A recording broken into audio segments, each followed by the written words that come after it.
Welcome back to the channel, everyone, in another episode of Retro Movie Review Theater. In 1978, a film premiered that would go on to become one of the greatest comedies of all time. Some say the greatest. Starring an ensemble cast led by John Belushi and including the first ever screen appearance of Kevin Bacon, National Lampoon's Animal House went on to set records, break the box office, and become a cornerstone of pop culture for decades after. Written by Harold Ramis along with Doug McKinney, the founder of National Lampoon's magazine, and directed by John Landis, the film contains so many iconic scenes and lines that it is hard to know where to begin. Set in 1962, and intentionally so, because the film does have an underlying political tone, 1962 being the last year of innocence for a nation that would witness the assassination of JFK a year later and the beginning of the Vietnam War, followed by the Nixon administration with its Watergate scandal. It follows the misadventures of the Delta House fraternity at fictional Faber College as two freshmen, Larry Kroger and Kent Dorfman, attempt to join. Politically incorrect? That term didn't really even exist in the 1970s. It is raunchy, full of sexuality, what some would call toxic masculinity, plenty of liquor and beer, drug use, and antisocial behavior, as well as counterculture values. And every bit of it is comedy gold, weaving together multiple plot threads, whether it is Larry and Kent trying to gain acceptance into the fraternity system, Otter's relentless pursuit to get laid, Boone's on-again, off-again relationship with Katie, Bluto's destructive activities, battling a rival fraternity, or eluding expulsion by the Nixonian college dean, Vernon Warmer. Animal House does not stop pushing the boundaries of good taste in search of a good joke. It is a story about the clash between the establishment, trying to hold on to their sense of what is normal in an ever-changing world of the 60s,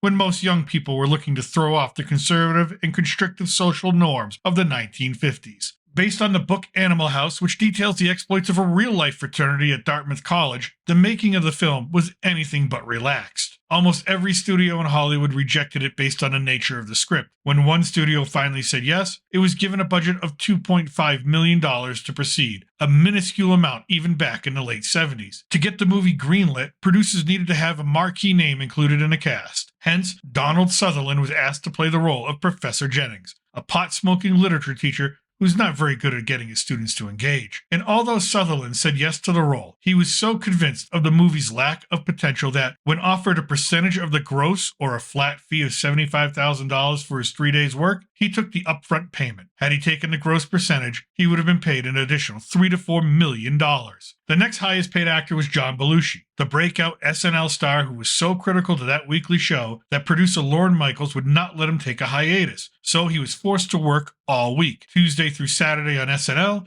then fly to Oregon to work all weekend on Animal House. A grueling schedule, but Belushi pulled it off. The rest of the cast had it a little easier, except for the 32-day shooting schedule, another ridiculously small amount of resources attached to this production. Why only 32 days? Because the script was sent to 250 colleges and universities, and every one of them rejected it, would not allow the production to occur on their campus, because the script was just too vulgar. But the University of Oregon did. The president of that university had rejected The Graduate, the Oscar-winning film starring Dustin Hoffman, to be filmed on location there, and just did not want to make the same mistake again. He did not read the Animal House script very carefully, and regretted that decision afterwards as well. So much so that he asked that the name of the university not be used in the film or listed on the credits, a sentiment that has since changed. Happy to just have a real college to film at, the writers changed the name in the script to Faber College, and production began in earnest. Landis wanted the cast to bond, especially the Deltas, and he wanted the rest of the cast to feel left out of the party, to build real tension that could be used on screen. At the motel where they stayed, the Omegas slept in rooms right above the cast members for the Deltas, who made a lot of noise,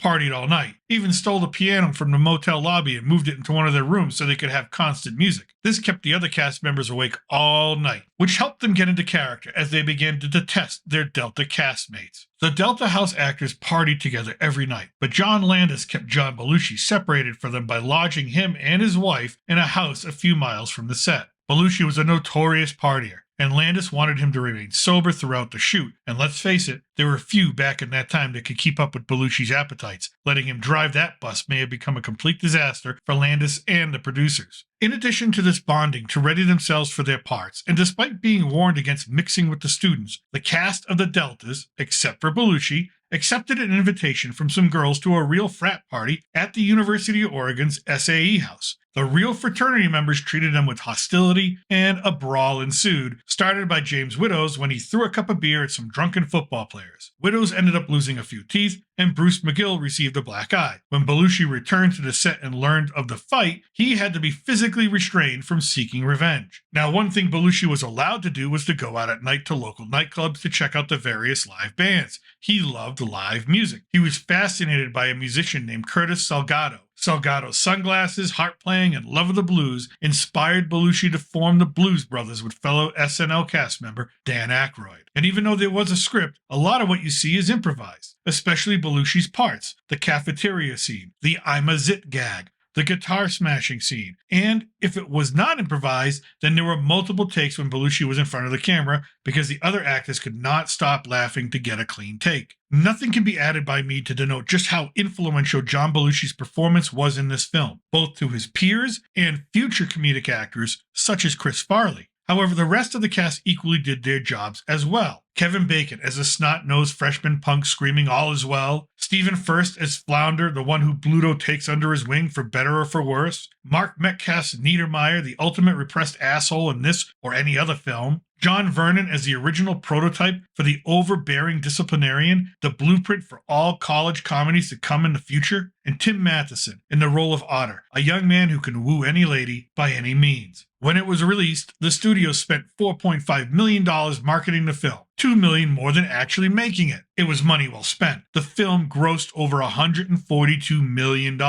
With today's inflation, that's $682 million to us. Of course, that meant a sequel was needed, but it was not to be, especially with the death of Belushi from a drug overdose a few years later. There was a short-lived TV series based on the film, but it was terrible and was canceled quickly. A lot of the stars of the film went on to great careers after the premiere. Karen Allen became a Hollywood mainstay. Kevin Bacon became a superstar. The late, great Harold Ramis, the writer, became Egon Spengler, amongst other roles, as well as the writer of Meatballs, Caddyshack, Stripes, Ghostbusters, Back to School, Groundhog Day, Analyze This and Analyze That. And Belushi's death, unfortunately, made him a legend. Landis, the director, would go on to direct other films such as The Blues Brothers, Trading Places, Spies Like Us, Three Amigos, Coming to America, as well as the Michael Jackson signature Thriller music video. All of this and more came from a film that almost no one wanted to make, that almost no one wanted to allow, that almost no one thought would succeed. But it did, and in my opinion, became the greatest comedy of all time. And that's what I think. Let me know what you think in the comment section below. Have you seen this film? Where do you rank it amongst the all-time great comedies? And do you think a film with this type of content could be made today? And remember to check out my other retro movie reviews by clicking on the thumbnails,